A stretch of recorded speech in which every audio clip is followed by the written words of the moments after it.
하나님, 하나님의 말씀은 이사야서 40장 18절부터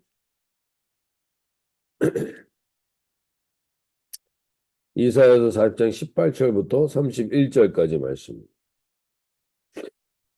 오늘 이 말씀을 통해서 하나님 분명히 오늘 하나님이 살아계신 말씀을 우리에게 들려주시는 은혜를 주시옵소서. 고백하며 나가실 수 있길 바랍니다. 이사야서 40장 18절부터 31절까지 제가 새 번역 성경을 읽어드리겠습니다. 그렇다면 너희가 하나님을 누구와 같다 하겠으며 어떤 형상에 비기겠느냐? 우상이란 대장장이가 부어 만들고 보금장이가 금으로 입히고 은사슬을 만들어 걸친 것이다. 금이나 은을 구할 형편이 못 되는 사람은 썩지 않는 나무를 골라서 구하여 놓고 넘어지지 않을 우상을 만들려고 숙련된 기술자를 찾는다. 너희가 알지 못하였느냐? 너희가 듣지 못하였느냐? 태초부터 너희가 전해들은 것이 아니냐? 너희는 땅의 기초가 어떻게 세워졌는지를 알지 못하느냐? 땅 위에 저 푸른 하늘에 계신 분께서 세상을 만드셨다. 땅에 사는 사람들은 하나님 보시기에는 메뚜기와 같을 뿐이다. 그는 하늘을 마치 엷은 휘장처럼 펴셔서 사람이 사는 장막처럼 쳐 놓으셨다. 그는 통치자들을 허수아비로 만드시며 땅의 지배자들을 쓸모없는 사람으로 만드신다. 이 세상의 통치자들은 풀포기와 같다. 심기가 무섭게, 씨를 뿌리기가 무섭게, 뿌리를 내리기가 무섭게 하나님께서 입김을 부셔서 말려버리시니 마치 강풍에 날리는 건불과 같다. 거룩하신 분께서 말씀하십니다. 그렇다면 너희가 나를 누구와 견주겠으며 나를 누구와 같다고 하겠느냐? 너희는 고개를 들어서 저 위를 바라보아라. 누가 이 모든 별을 창조하였느냐? 바로 그분께서 천체를 수요를 세워 불러내신 그는 능력이 많으시고 힘이 세셔서 하나하나 이름을 불러 나오게 하시니 하나도 빠지는 일이 없다. 야곱아, 네가 어찌하여 불평하며 이스라엘아, 네가 어찌하여 불만을 토로하느냐? 어찌하여 주님께서는 나의 사정을 모르시고 하나님께서는 나의 정당한 권리를 지켜주시지 않는다 하느냐? 너는 알지 못하였느냐? 너는 듣지 못하였느냐? 주님은 영원하신 하나님이시다. 땅끝까지 창조하신 분이시다. 그는 피곤을 느끼지 않으시며 지칠 줄 모르시며 그 지혜가 무궁하신 분이시다. 피곤한 사람에게 힘을 주시며 기운을 잃은 사람에게 기력을 주시는 분이시다. 비록 젊은이들이 피곤하여 지치고 장정들이 맥없이 비틀거려도 오직 주님을 소망으로 삼는 사람은 새 힘을 얻으리니 독수리가 날개를 치며 솟아오르듯 올라갈 것이요 뛰어도 지치지 않으며 걸어도 피곤치 않을 것이다.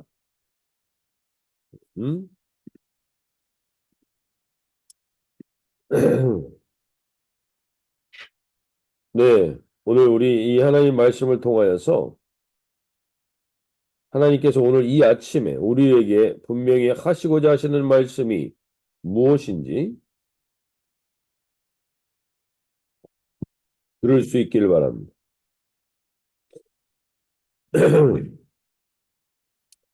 오늘 이 말씀 속에서 우리는 하나님에 대하여 우리가 가지고 있는 대표적인 두 가지 오해에 대해서 좀 알아야 될 필요가 있습니다.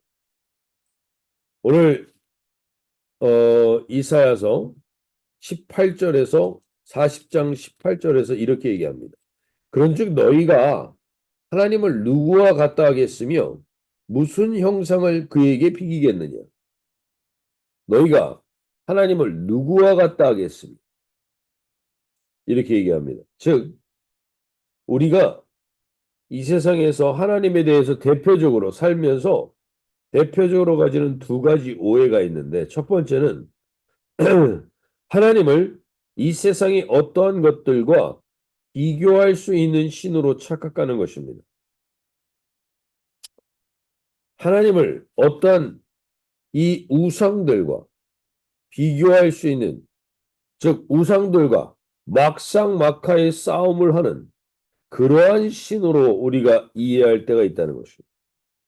이 신들에 대한 오해는 사실은 그리스 로마 신화가 그 배경에 있습니다. 그리스 로마 신화의 배경을 보면 물론 이 동양 사상에서는 다른 토테미즘과 다른 우상들이 있지만 거의 비슷합니다. 맥락이. 그것은 태양신, 바다신, 하늘신, 땅신, 나무신 등등 수많은 신들을 소, 동물 그 모든 것들을 신으로 섬기는 이 신상, 이 우상에 대한 사고를 가지고 있는 사람들은 신을 자꾸 비교하게 됩니다. 이 신이 더 세냐, 저 신이 더 세냐. 더 센 신에게 우리가 마음을 두고자 하는 마음을 갖게 됩니다. 지금 세상을 따지면 주식이냐, 부동산이냐, 어떤 것을 더 추구하느냐, 둘 다 불안하니까, 하나만 취하기에 불안하니까 둘 다 붙들고 있어야 된다. 그런 식의 사고방식이 우리에게 만연되어 있습니다. 그래서 하나님을 어떤 세상의 신들과 비교할 수 있다라고 생각하게 됩니다. 이런 하나님에 대한 오해, 이러한 하나님에 대한 오해는 우리를 분주하게 만듭니다. 이것만 하나 해서는 안 될 것 같습니다. 그래서 저것도 해야 될 것 같습니다. 그래서 분주하게 우리를 움직이게 합니다. 이것이 하나님에 대한 오해에서 오는 것입니다. 오늘 하나님 분명히 말씀하십니다. 22절에 보시면 21절에서 이렇게 얘기하시죠. 너희가 알지 못하느냐, 너희 듣지 못하느냐, 태초부터 너에게 전하여지지 아니하였느냐, 땅의 기초가 창조될 때부터 너희가 깨닫지 못하였느냐. 그는 땅 위에 궁창에 앉으시나니 땅에 사는 사람들은 메뚜기 같으니라. 그가 하늘을 차일같이 펴셨으며 거주할 천막같이 치셨고. 오늘 우리가 첫 번째로 좀 기도하기를 원하는 것은 우리 안에 무언가 분주합니까? 무언가 두렵습니까? 이걸 안 하면 불안합니까? 이 마음이 우리를 주도적으로 붙들고 있다면 우리가 하나님을 누군가와 비교할 수 있는 신으로 착각하고 있는 것입니다. 하나님은 이 세상 어떤 것들과 비교할 수 없으며 이 세상에 하나님과 같이 비교된다면 결국은 사람과 메뚜기를 비교하는 것과 같은 겁니다. 하나님을 우리가 하나님보다 더 두렵고 불안하고 무섭게 붙들고 있는 것들이 있다면 하나님에 대한 큰 오해라는 것입니다. 하나님은 그 무엇과도 비교할 수 없는 존재라는 것입니다. 우리가 붙들고 있는 하나님은 그 무엇과 비교해서 이것과 경쟁해서 싸워서 이길 수 있는 그런 분이 아니라는 겁니다. 하나님은 분명히 말씀하십니다. 하늘과 땅과 바다와 모든 것들은 신이 따로 있는 게 아니라 그 모든 것들을 창조한 것은 유일하게 나야 라고 말씀하십니다. 우리가 믿고 있는 하나님은 바로 그 창조주의 하나님입니다. 그렇게 이분만 붙들면 이분에게만 시선을 고정하면 우리는 더 이상 왔다 갔다 할 것이 없습니다. 불안할 것이 없습니다. 분주할 필요도 없습니다. 이것을 우리가 오늘 깨닫게 되는 이 하루가 되게 해달라고 기도하며 나가실 수 있길 바랍니다. 오늘 우리가 정말 하나님 앞에서 내가 믿고 있는 하나님이 어떤 분이지? 내가 왜 그 하나님을 믿고 있는데 이렇게 불안하지? 불편하지? 여러분, 하나님이 누구인지 우리가 오해하고 있습니다. 사탄과 하나님은 막상막하의 싸움을 하는 분이 아닙니다. 사탄은 그 머리를 짓밟힌 존재예요. 그가 고작 하는 일은 그의 발꿈치를 상하게 할 뿐입니다. 오늘 저와 여러분이 하나님에 대해서 오해하고 있었던 부분이 있다면 하나님을 다른 어떤 것들과 비교할 수 있을 것이라고 생각하고 있다면 내가 믿고 있는 하나님에 대해서 다시금 돌아보실 필요가 있습니다. 내가 믿는 하나님은 무엇과 비교될 수 있는 분이 아닙니다.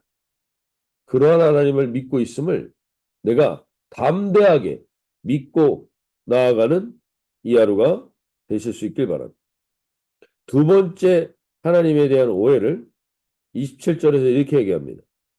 야곱아 어찌하여 네가 말하며 이스라엘아 네가 이르기를 내 길은 여호와께 숨겨졌으며 내 송사는 내 하나님에게서 벗어난다 하느냐.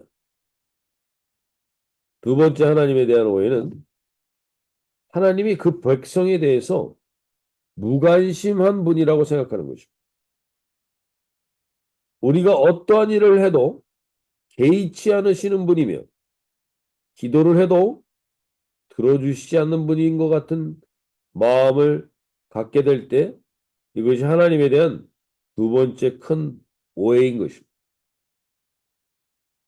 인간이 빚어내는 가장 큰 비극 중에 하나는 이번 주일에도 그렇게 말씀드렸지만 인간의 논리로 이해할 수 없는 것들을 너무 쉽게 정리하고 자신의 체험에 근거해서 결론을 짓는다는 것입니다.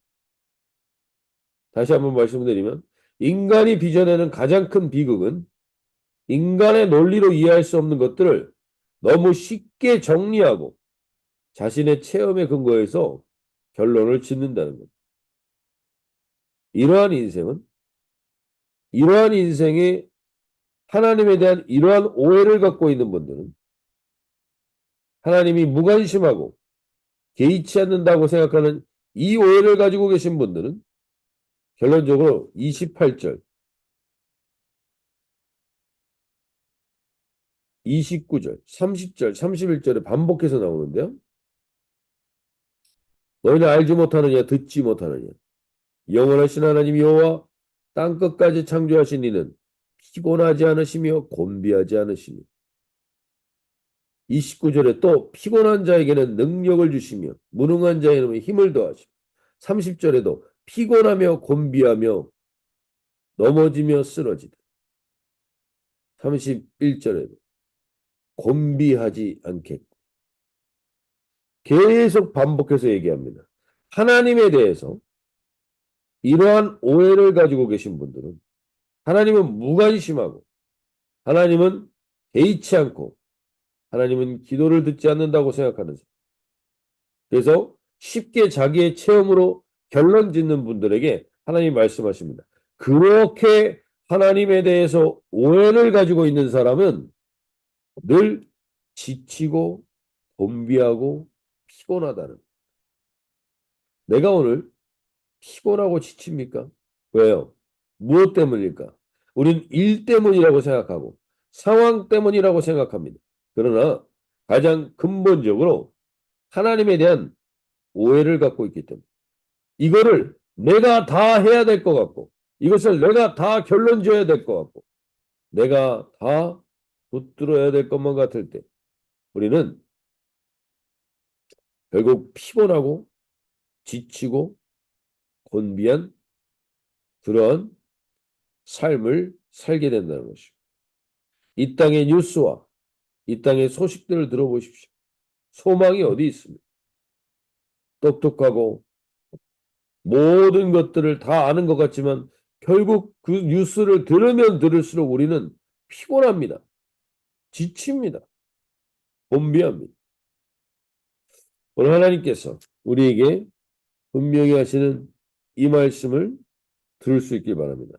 하나님은 여호와를 31절 말씀 오늘 선포하시며 나가시면 좋겠는데 오직 여호와를 앙망하는 자, 즉 하나님께 모든 소망을 두는 자. 하나님은 나에게 세미하게 관심을 가지시며 나의 아주 신음소리에 귀를 기울이시며 나의 작은 고백에 마음을 두고 계시다라는 것을 깨닫는 사람이 앙망하는 자입니다. 묶여 있는 겁니다. 하나님께. 하나님과 운명이 묶여 있는 자입니다. 흔들거리는 배, 요동치는 배에 그 닷에 자기의 몸을 묶은 자는 그 배와 운명을 같이 합니다. 그런데 하나님께서 그 앙망이라는 의미를 그런 의미로 우리에게 주셨습니다. 하나님께 묶여 있는 겁니다. 하나님은 나의 인생에 개의치 않으실 수가 없습니다. 하나님은 내 인생에 개입하시지 않을 수가 없으니 하나님께 내가 기도하며 가는 것입니다. 그들에게 하나님이 오늘 약속하신 이 약속이 임하길 원합니다. 28절, 31절 말씀인데요. 너는 알지 못하느냐, 듣지 못하느냐. 영원하신 하나님 여호와, 땅 끝까지 창조하신 이는 피곤하지 않으시며 곤비치 않으시며 명철이 한이 없으시니 피곤한 자에게 능력을 주시며 무능한 자에게 힘을 더하시니 31절 오직 여호와를 앙망하는 자는 새 힘을 얻으리니 독수리가 날개치며 올라간 같을 것이니 다른 박질하여도 곤비하지 아니하게 걸어가도 피곤치 아니하리로다. 아멘. 오늘 이 아침에 이 기도를 가지고 나아가길 원합니다. 하나님, 하나님께 소망을 두는 자들이 이 시대의 교회들 가운데 일어나야 합니다. 오늘 이 아침에 하나님께서 우리를 부르신 이유도 그것입니다. 하나님께 소망을 두는 자들, 하나님께 중심을 두는 자들, 하나님께 온전한 운명을 걸고 하나님께 묶여있는 자들에게 반드시 피곤하고 지치고 곤비함이 사라지는 인생으로 하나님께서 일으키실 것이랍니다. 오늘 이 소망을 가지고 하나님 지치고 피곤한 심령들이 있다면 주님 앞에 나와 고백하며 나가길 원합니다. 오늘 이 아침에 두 가지 기도를 꼭 하시며 나가길 원합니다. 하나님, 내가 하나님에 대해서 오해하며 세상의 것들과 하나님을 비교하며 하나님이 마치 이 세상의 것들보다 힘이 없는 것처럼 착각하고 있었다면 다시금 하나님이 이 아침에 눈을 들게 해주십시오. 이 세상의 모든 만물은 하나님이 만드신 겁니다. 하나님이 창조하신 겁니다. 그 앞에 모든 것들은 다 메뚜기 같을 뿐입니다. 하나님, 내가 세상의 것들이 아니라 하나님에게 그 하나님과 비교하고 있었던 모든 것들의 그 권위를, 어서리티를 하나님께 두는 이 하루가 되게 해주십시오. 기도하며 나가시기 바랍니다. 두 번째는 하나님으로 인하여 내가 오직 하나님께만 소망을 둠으로 인하여서 곤비치 하고 피곤치 않게 해주십시오. 오늘 피곤하신 분들, 지친 분들, 곤비한 분들에게 새 힘이 공급되는 독수리 날개치며 올라가는 새 힘이 공급되는 이 하루가 되게 해주십시오. 기도하고 고백하며 나가도록 하겠습니다.